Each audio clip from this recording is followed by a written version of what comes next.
Bonsoir à tous, aujourd'hui on se retrouve sur le BTC face au dollar et je le sais, ça va être violent pour les néophytes, mais je suis désolé, il y a un moment il faut accepter de faire casser les quatre pattes et on va y aller à fond. Regardez, on a bel et bien pumpé, c'est très propre pour le moment, jusqu'aux alentours actuellement des 18 400. Très propre étant donné que ce trade a été ouvert, je le rappelle, mise en situation ici sur la bougie des 16 000 dollars et donc on regarde ça le 28 novembre, on était bien à ce moment-là sur la bougie des 16 000 dollars, vous voyez ici à droite et par après, eh bien tout le trade a été placé avec le TP1, le TP2, le TP3, etc. etc. Et c'est bel et bien où on en est maintenant. Donc ça monte TP1, TP2, TP3, etc. etc. Donc ça, c'est nickel. Malgré tout, vous le savez, on a fait des vidéos ensemble et une vidéo, il y a de ça à peine quelques heures. Et la correction là, j'ai envie d'en parler. J'ai envie d'en parler parce que, parce que ça corrige fortement, forcément, on ne va pas aller voir les objectifs qui sont potentiellement plus hauts sur le trade. On va regarder ça et également, mais du coup, quelle position vous allez pouvoir prendre. Est-ce que vous clôturez le trade ou au contraire, est-ce que vous le maintenez dans l'hypothèse où il peut encore monter, d'accord? On parle bien du BTC, parce qu'après, je le rappelle encore et toujours, je ne sais pas si c'est nécessaire, mais on s'attend normalement à encore un enfoncement du BTC vers le bas. Alors, la news qui pourrait donner cet enfoncement supplémentaire, que sais-je, ça peut être par exemple quelque chose du même acabit que FTX, d'accord? FTX, le dernier drame, mais qui sait, peut-être qu'il y a un autre drame qui va émerger et qui se cache derrière le gros bout de l'iceberg qui est bien entendu enfoui. Bon, ça, on ne sait pas pour la news, on verra ce qui peut légitimer, peut-être tout simplement après un écrasement plus fort. Malgré tout, nous, on va analyser ça. Ça pump, très bien. Maintenant, est-ce qu'on sort de trade? Forcément, parce que oui, regardez bien, sous-décompte pour le moment, on est dans quoi? Et je suis désolé pour les néophytes, hein, ça va être très violent, mais c'est la vie, et je vais vraiment pas prendre de précautions pour vous. Donc ici, boum, on part là-dessus. Vous le savez, on est potentiellement dans la ABC qui a été indiquée. Donc ici, je mets en plus épais, comme ça vous voyez également. A en bleu, B en bleu, et puis C en bleu et on va chercher la 1, 2, 3, 4 et 5. Le truc, c'est que pour le moment, ça enfonce. Alors, je vais aller dans les règles à fond, etc. Hein, d'accord? C'est-à-dire que là, premièrement, si on faisait une impulsive classique, on ne peut pas avoir la 4 qui dépasse le top de 1. Et là, actuellement, il enfonce le top de 1. Donc, impulsif classique, ce n'est déjà plus possible. Comment est-ce qu'on peut encore se dire, mais cette pattern en 5 vagues, en enfonçant le top de 1, est encore possible en ending diagonale, mais attention, là est toute, finalement, la complexité de la chose et donc finalement le subterfuge, c'est que si ça c'est une ending diagonale, il faudra accepter une très rare ending diagonale qui se construit telle une leading diagonale, c'est-à-dire en sous-décompte dans chaque première vague, troisième vague et à venir la cinquième vague, vous l'aurez compris, en 5 vagues, d'accord, sous-décompté, alors qu'on attend normalement pour une ending diagonale du ABC en zigzag, donc du 3. Et ici, pour le moment, 1, 2, 3. Et là également, 1, 2, 3, pour le moment, ça tient le coup pour le sous-décompte de la vague 2 et de la 3. Donc ça ferait une très rare ending diagonale. Maintenant, à vous justement de poser le pour et le contre. Est-ce que je l'accepte comme très rare ending diagonale et je joue encore le coup pour aller rechercher mon TP qui se situe, donc mon take profit partiel qui se situe à 18 800 ou encore même plus haut potentiellement aux alentours des 19 800. Ça, c'est à vous de voir. Là, maintenant, de toute manière, le trade, il est gagnant. On est rentré en trade là. Le stop loss anciennement, mais qui est maintenant du coup un stop profit vu que vous êtes rentré là et qu'il est maintenant positionné normalement pour tous à ce niveau des 16 700 ou plus haut pour les plus agressifs. Maintenant, pour les plus défensifs, pour moi, j'aurais posé ici à 16 700, d'accord? Et bien à ce moment-là, à vous de voir en fait, de poser le pour et le contre. Est-ce que je reste ou au contraire, est-ce que je prends le risque bien, de clôturer si ça doit encore pumper? À vous de voir ça. Malgré tout, il y a d'autres décomptes possibles, d'accord? Donc ici, premier décompte possible. Malgré tout, et si jamais, d'accord? Et si jamais, en fait... Attendez, il y a eu du bruit. OK, c'est rien, c'est juste, mon chien qui fait du bruit. Et si jamais, d'accord, tout simplement, quand on va réouvrir premièrement le récit, d'accord, on voit bien que le récit fait un plus bas là. Mais, encore une fois, je le rappelle, c'est pour ça que dans le PDF, et d'ailleurs il y a la pub qui vient d'apparaître à mon avis pour le PDF, rapidement, petite coupure de la vidéo, petite promotion de la chaîne, vous le savez. Pour aider la chaîne, vous pouvez faire des donations, qu'elles soient petites ou qu'elles soient extraordinairement grandes, vers les plus petits paliers de donations. Eh bien, je vous enverrai en contrepartie ce PDF qui est en train de dérouler actuellement. Il est magnifique, il est beau, il est écrit de mes mains. Il est petit pour que vous puissiez bien entendu apprendre rapidement, facilement et non pas vous retrouver avec une bible, avec un bottin téléphonique et finalement jamais le lire, jamais le terminer, jamais rien comprendre. En plus, c'est complémentaire de mes vidéos et il est bien entendu plus complet que ce que j'amène ici en vidéo également dans l'apprentissage et la pédagogie. Également, les donateurs fous, ceux qui savent plus quoi faire de leur argent et qui se disent je vais aider le petit youtubeur, vous pouvez faire une donation folle, c'est-à-dire les paliers les plus élevés. Vous aurez bien entendu la possibilité de recevoir également le PDF, mais en plus une analyse à la demande par votre humble serviteur, moi-même. Et je vous ferai une vidéo, donc c'est-à-dire sur l'actif spéculatif de votre choix, qu'il soit crypto-monnaie ou pas. D'ailleurs, ça peut peut être, pour donner un exemple, un actif boursier tout à fait classique, le forex également possible ou quoi que ce soit, peu importe et je vous ferai sur cet actif-là un plan de trading et un plan d'investissement, bien entendu. Sur ce, let's go, on reprend enfin, la vidéo ensemble. Pour interpréter les vagues, faut pas absolument s'arrêter sur le RSI. Le RSI peut parfois partir en cacahuète et pas exprimer ce que l'on aimerait lire par rapport aux vagues. Donc parfois, en fait, le RSI ne corrèle pas avec ce qu'on doit normalement lire pour pouvoir bien valider oui ou non une vague. Donc le RSI, c'est quelque chose de supplémentaire pour aider le décompte, mais c'est pas quelque chose de primordial, d'accord? Donc ici, moi, je me suis dit: «Bon, ben, on a la racine ici, d'accord? La 1, la 2 ensuite, la 1, la 2 et tant pis, le RSI, peut-être qu'il part en cacahuète et cetera. Moi, mon décompte, il a l'air bien. Le pump ici, il est propre pour une 3 et cetera. Donc voilà, moi j'interprète comme ça. Malgré tout, imaginons que le RSI avait eu raison en fait et que là, c'est pas la racine et donc là, c'est pas une B et là, je vais mettre en grand, d'accord? Parce que je vois qu'on voit rien du tout quand même, d'accord? Donc ici, une A, une B et puis chercher la C en ending diagonale, en tout ce que vous voulez, après on va voir. D'accord? Mais imaginez en fait que la B, elle est là-bas et que la B, c'est faite en W, X et puis Y ou des choses comme ça et que là, le décompte, bah, du coup, est un peu complexe parce que moi, je le compte en 1, 2, 3, 4 et 5. Vous voyez le tout petit décompte? Bon, imaginons, CMA, bon, ben voilà, on te le dit, c'est une WXY ou un truc comme ça dans le genre, d'accord? Et qu'en fait, la B, elle ne commence que là, que à ce niveau-ci. Alors le pump est encore plus que possible, d'accord? C'est-à-dire qu'à ce moment-là, ce qu'on va faire, bah, c'est mettre de côté ceci. Vu que la B ne commence plus à ce niveau-là, d'accord? On va la mettre de retrait. Et donc là, si on dessine C, d'accord?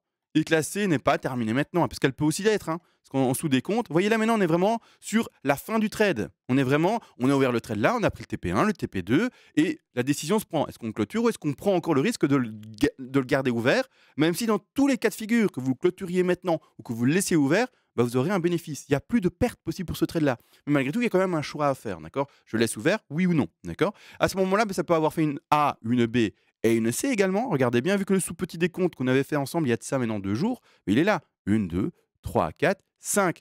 Une C peut être validée.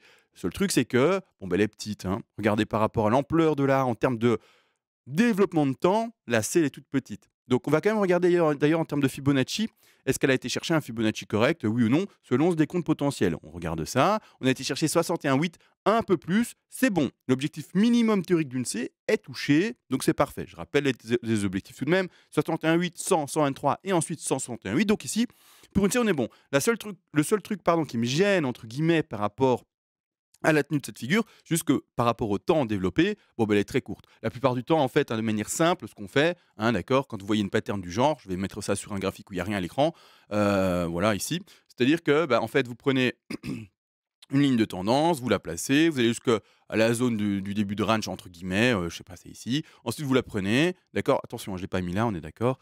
Mais voilà, je fais comme rapidement, boum, quelqu'un qui fait ça vite, et puis en fait, vous la posez et vous regardez ben, le temps de développement. Et la plupart du temps, en fait, la première jambe, après la cassure ici, eh bien, on va retrouver plus ou moins le même temps de développement. Ici, on a un peu moins. Tout dépend, encore une fois, où vous le placez. Mais vous aurez compris. Pour le moment, je trouve un peu court. Pour le moment, on est un peu court, d'accord? Mais voilà. Et surtout en Elliott Wave. En Elliott Wave, c'est beaucoup plus clair, entre guillemets, de où on pose les points, etc. Mais vraiment, en Elliott Wave, c'est beaucoup plus clair et beaucoup plus court, du coup. Donc voilà. Alors la suite. Ben, si jamais, du coup, effectivement, cette scène est un peu courte et que le pump n'est pas fini. Donc du coup, chut, c'est à construire, d'accord? Et là, qu'est-ce qu'on va faire ensemble? Eh bien, poser potentiellement une 1, 2, 3, 4, 5 et repartir rebelote, d'accord? Alors oui, hein, c'est une question de se repositionner, etc., mais c'est pas un problème. Il faut pouvoir le faire. 3, 4 et puis 5, d'accord? Rebelote, les exceptions de peut-être ending diagonale en sous-division de 5, etc., c'est possible, mais c'est pas ce qu'on va privilégier, d'accord? Donc là maintenant, rebelote, on va refaire un petit travail hein, pour donner l'expression ici. Déjà l'enfoncement de 2, d'accord? Si ça c'est ça, hein, finalement le résultat, eh bien on va regarder ça ensemble rapidement. Je sais, là, je vais prendre mon raccourci, je sais déjà hein, par avance qu'il est plutôt fort, on dépasse les 61,8. Donc c'est une 2 qui est plutôt forte. Après, les 2 fortes, elles existent. C'est pas parce que statistiquement on dit qu'on va dans les 50 à 61,8 qu'on ne peut pas aller autre part, d'accord? C'est 73 des cas dans la zone que j'essaye d'exprimer maintenant avec ma petite souris, mais c'est pas parce qu'on va au-delà ou on les atteint même pas que ce n'est pas forcément une 2, d'accord? Alors oui, 73, mais du coup, il y a 27 autres pourcents qui sont qu'on termine soit au-dessus, soit en dessous, d'accord? Donc pour le moment, on est en dessous. Une 2 qui sortirait des stats, ça peut également vous aider par rapport à votre prise de décision. OK, prise de décision à prendre, on sort des stats, je préfère jouer les stats, je clôture mon trade. Également possible par rapport à ça, d'accord? De cette manière, de toute façon, imaginons qu'on est là-dessus. Imaginons, n'en sait rien, d'accord? Imaginons qu'on joue les 27 de stats. Bon, ben, let's go, on place la 2 à ses alentours, on s'en fout, d'accord? On place ça de cette manière-là, hein. Pour le moment où on en est, au moment de lecture, on a 23h08, en tout cas en Europe. De cette manière-là, boum, on va chercher les 161,8 là-bas en haut, d'accord? Correction, bah, faible de 4. Théorique encore et toujours, hein. Là, on fait un scénario pour voir ce que ça peut nous mener par après, comme ordre de prix, et puis voilà, hein, d'accord? Et puis après, on construit ça comme ça. On va chercher ici également les 100, hop et boum, d'accord? Et là, c'est la construction théorique pour la prochaine C. Si c'est ça que l'on doit construire, d'accord? Donc rechercher quasiment un double top. À ce niveau-là, ça ferait une très, très, très belle C, un très, très fort rebond et ensuite crash, d'accord? Crash encore et toujours. Je rappelle, n'empêche, si jamais on casse ce niveau plus précis des 21 100, 21 480, 21 500, bref, le dernier petit top ici, d'accord, en date du 5 novembre d'année 2022, pour moi, on sortirait de la pattern baissière et on rentrerait dans la pattern haussière long terme. Je parle bien de long terme. Donc je parlerais de, on aurait peut-être trouvé le bottom à ce niveau des 15 500 dollars pour le petit BTC pris ici sur Coinbase. D'accord? Donc voilà, comme ça vous avez toute la précision. Est-ce que je dois ajouter quelque chose d'autre par rapport au décompte possible? Je réfléchis, donc tac, tac, tac. Du coup, vous, le cœur balance. Est-ce que j'ouvre un short? Est-ce que oui, non, machin, machin? Pour ceux qui se disent: «Écoute, c'est ma moi, effectivement, le long des comptes là qui irait jusqu'à, je sais pas 19 000 et cetera, j'ai un peu du mal à y croire. Je partirais potentiellement sur effectivement une C ou un développement qui est déjà fini maintenant. Pourquoi? Et pourquoi les personnes qui pensent comme ça n'ont pas tort? C'est-à-dire que, je rappelle, quand on arrive dans cette zone rouge que vous voyez ici, d'accord, entre les 18 200 et ici un peu plus haut, les 18 900, c'est établi depuis, est-ce que je l'ai écrit là? Oui, c'est établi depuis un moment, d'accord? Depuis ici, par exemple, 2 semaines. Donc quand on regarde la date, eh bien depuis le 28 novembre, c'est établi. Ça, c'est une zone de vente, c'est pas une zone d'achat, d'accord? Donc là, pour ouvrir des shorts, c'est pas dans la position basse où on est le 28 novembre. Là, c'est au contraire. On ouvre des longs, on attend la hausse, et quand on retrouve cette zone rouge, c'est le moment où on va commencer à faire la transition. Et vous sentez, dans mes vidéos, il y a un moment de transition. Ok, on tient le trade en long le plus longtemps possible, où on commence à se poser des questions de est-ce qu'on clôture, est-ce qu'on le tient encore un pas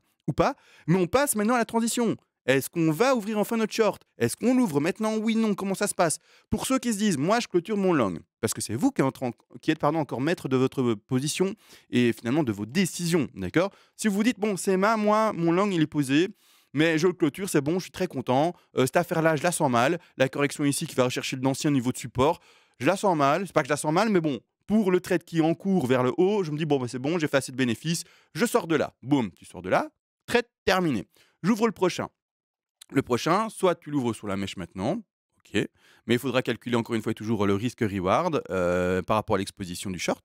Soit au contraire, tu te dis, bon, mais ça ne descend jamais qu'avec des bougies rouges, il y a un moment, il y a un petit rebond. Et tu essayes de choper le rebond. Et tu essayes d'attendre du coup quoi? Ceci, puis après le petit rebond, et tu dis, bah, je vais choper le rebond et choper la zone de short à venir.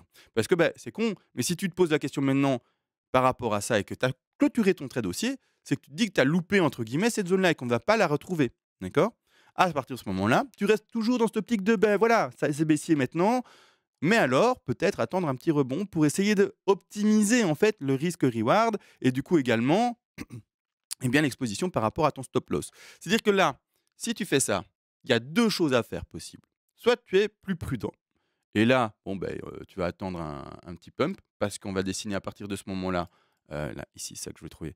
Et bien, tout simplement, on descend aussi en 1, 2, 3, 4, 5. Il n'y a pas de on descend en 8 hein, tout d'un coup, en 1, 2, 3, 4, 5 et puis c'est point barre, hein, d'accord? Ça, je te mets là-bas et je te remettrai après plus tard pour les autres vidéos. Donc ici, également, à un moment, bah, ça va descendre en 1, 2, 3, 4, 5 et c'est la vie, d'accord? Donc à un moment, il y aura un rebond, d'accord? D'accord, tout simplement. Donc j'essaie en fait de regarder pour essayer de faire comprendre un maximum aux gens. Donc ici, par exemple, une 2, d'accord? J'exprime une 3 4 et si on doit descendre aussi bas, par exemple, hein, vers les 10 000 ou 11 000, c'est-à-dire que cette sous 1, 2, 3, 4, 5 qui commence, en fait, serait elle-même le sous-décompte, retirer les mains, il me gêne, sous-décompte de 1, 2, 3, 4, 5 plus grande. D'accord? 3, 4 et puis 5. Donc un range, encore un range, encore pendant un petit moment possible, avec encore une extraction vers le haut, etc. Des petits rebonds sur le niveau de support. Donc en fait, un peu comme là, bom, bom, bom, bom, sauf que ça se reproduit. Regardez un peu mes vagues, bom, bom, bom, et puis on fait un break vers le bas. C'est tout à fait possible. Mais donc, toi qui te dis, bon, je vais jouer ici le petit rebond de 2 pour choper ça et optimiser en fait mon short, et donc optimiser mon risque management, j'attends un rebond. À ce moment-là, bah, tu vas shorter quoi? Par rapport au rebond à venir, Je sais pas si le bas est encore maintenant ou pas, si on pose la une, etc. Mais à partir du moment où tu auras posé la une, tu prendras ton Fibo, tu feras ceci et tu diras: «Bah, je short les prochains 50-61,8% de Fibonacci». Et donc, c'est-à-dire que si on se retrouvait dans cette configuration-ci, peu importe que ça aille plus bas, hein, ça va plus bas, tu prends ton Fibo, tu vas plus bas, hein, d'accord? Tu as compris, hein? Et donc tu mets également ta une plus bas, hein, d'accord? Mais là, c'est pour la pédagogie, pour qu'après tu puisses, pardon, tout suivre par toi-même et tout faire par toi-même. À ce moment-là, tu dis: «Bon, je vais shorter 50-61,8», tu attends les petites bougies vertes qui arrivent, tu ouvres ton short à ce niveau-là, d'accord? 50-61,8. Donc pas de prix à donner, c'est les 50-61,8 par rapport au Fibonacci de placé. À partir de ce moment-là, 2 choses également, ton stop loss, qu'est-ce que tu en fais? Eh bien, tu vas pouvoir soit le placer, je vais mettre ce stop en retrait. Hop, voilà, il est en retrait. Soit, là on parle de short, hein, les gars, soit en fait, tu vas pouvoir placer ton stop, bah, que celui qui est là, d'accord? Boum, tu le places là-bas. Parce qu'une fois qu'on passe au-dessus de ce niveau de prix, pour moi, eh bien, c'est invalidation de plan de la baisse et donc bah, ça sert à rien d'ouvrir ce short étant donné qu'en fait, on repart dans un marché boule. Donc, tu sors du marché. Soit au contraire, tu te dis: «Je vais la jouer beaucoup plus serrée et je vais jouer vraiment en fait, quelque chose de plus risqué, mais du coup qui a un risque reward beaucoup plus grand et donc finalement une récompense beaucoup plus grande potentielle» et à ce moment-là, tu mettras un stop beaucoup plus serré et sur le scénario où on vient de faire le top maintenant par rapport au rebond. Donc ici, au 18 382. Et là, tu te mets un stop beaucoup plus serré. Mais ça, c'est toi qui fais le choix, hein, d'accord? C'est simplement, si plus, en fait, tu prends de risques et plus c'est serré, au plus, en fait, eh bien, tu as de récompenses. Au plus tu te donnes de marge, et je parle pas de levier, et cetera, hein, là, je parle vraiment de marge, voilà, de tampons, de prix, de mouvements possibles et au moins, finalement, eh bien, tu auras de récompenses grandes, d'accord? Donc on parle bien de ce tampon-là, hein, toute cette marge-là vis-à-vis de ce stop-là, d'accord? Ou au contraire, eh bien, la toute petite marge qui peut se situer, bon, bah, pour ce petit rebond-là et donc on parle bien de ce stop-là, hein, d'accord? Donc là, à toi de voir par rapport à ça. Mais c'est assez intéressant à voir parce que, mine de rien, on vise quoi là? Et ça, c'est ce qu'on avait déjà vu dans la vidéo précédente et je vais pas le refaire maintenant en 3 heures, mais on vise normalement les 9 700 pour ce prochain trade, en termes de short. Donc le scénario n'est pas invalidé. Il est invalidé quand on passera au-dessus combien j'avais dit? Des 21 500. Enfin bref, ce dernier top ici du 5 novembre. D'accord? Il sera invalidé à ce moment-là. Mais l'objectif que l'on viserait, ce serait d'aller vers les 9006. D'accord? À partir de ce moment-là, pardon, petit bug en parlant, tu reprends ta position de short et là, tu calcules ton truc. Si tu fais, regarde, faire ça, comme ça. Comme ça, on gagne les objectifs. Si tu fais en fait un trade très serré et que tu dis: «Bon, ben voilà, maintenant on est baissier en fait. C'est fini les boules, terminé. Je mets mon stop extrêmement serré moi, hop» et là, tu vas chercher ton 9006, tu as un très, très beau ratio de 7. Donc risque-reward énorme, d'accord?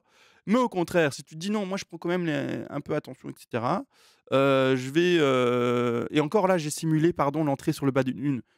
J'ai même pas simulé le rebond. Donc tu vas jouer sur le rebond, donc là, je suis sur le bas d'une une, regarde. Tu vois, j'ai mis mon entrée au prix où on est maintenant, en fait. Mais si tu mets ton entrée sur le rebond de la 2, boum, regarde, sur le rebond de 2 là, d'accord? Et du coup, que tu mets ton stop extrêmement serré, parce que tu joues ça, hein, c'est ça, hein, dans le petit time frame, tu as un risque reward, donc tu as un ratio ici de 18. C'est énorme, d'accord? C'est énorme, c'est super bon, d'accord? Mais encore une fois, le risque est plus grand de te faire prendre ton stop. Mais la récompense, elle est belle, hein. Elle est belle, hein. Franchement, tu vas pouvoir jouer beaucoup plus de monnaie, donc c'est-à-dire de capital sur ce trade-là, que sur un autre si tu avais bien entendu un stop qui était beaucoup plus large, une exposition qui était beaucoup plus large par rapport au stop loss. Donc ça, c'est à toi de voir. Ça, on vient de parler ici du très étroit dans les 2 configurations. Soit tu shorts tout de suite au prix où on est maintenant, tu auras vu, hein, on était pardon, à quelque chose de beaucoup plus léger. On était à quelque chose de beaucoup plus léger. On était sur un 7 et par contre, l'autre, c'est 18 carrément. Bon, partons du principe que maintenant, tu attends également ou non, on fait les 2 à chaque fois. De nouveau, même position, tu shorts au prix où on est maintenant, 17 300, d'accord? 50, et cetera. Boum! Tu te le joues là, très large. Tu vas là en haut et là, tu as un ratio de 1,8. C'est déjà moins bon, mais c'est quand même positif, d'accord? On est au-dessus de 1. Un ratio en dessous de 1, ça se joue pas. Un ratio qui est au-dessus de 1, c'est bien et au plus il est supérieur à 1 et au mieux c'est 2, 3, 4, 5, 18 comme on vient de le voir, c'est très bien. Mais voilà, il faut en avoir conscience que, eh bien, il y a une zone tampon à jouer et celui qui est plutôt prudent va jouer cette grande zone tampon et celui qui est plutôt agressif va jouer une petite zone tampon, c'est-à-dire finalement une petite zone avec son stop loss.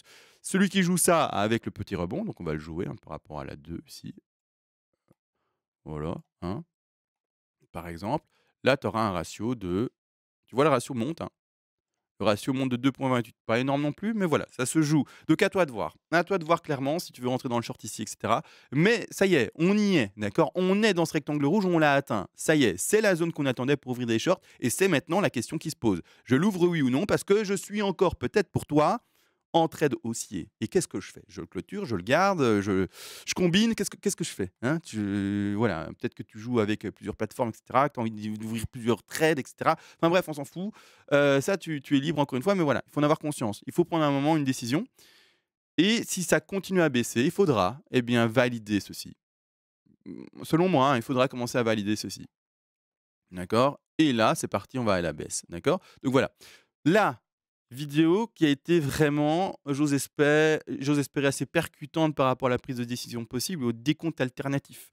Alors «très complexe» entre guillemets, j'ai pas pris le temps d'expliquer beaucoup de choses, mais c'est pour ça qu'il y a ce PDF aussi et également je rappelle, ce PDF me permet d'éviter tout ce qui est placement de produits et tout ce qui est lien de parrainage et d'affiliation par rapport à des sites tels FTX qui sont morts, par rapport à des sites tels Binance qui on ne sait pas s'il va mourir ou pas, grande question. Est-ce qu'il va résister aux retraits qui sont précédemment faits de manière assez importante? On sait pas et personne ne sait. Est-ce que, telle ou telle autre plateforme n'est pas également une arnaque et qu'on va découvrir d'ici également 2, 3, 4 ans? On n'en sait rien donc moi, pas de lien de parrainage, rien de tout ça.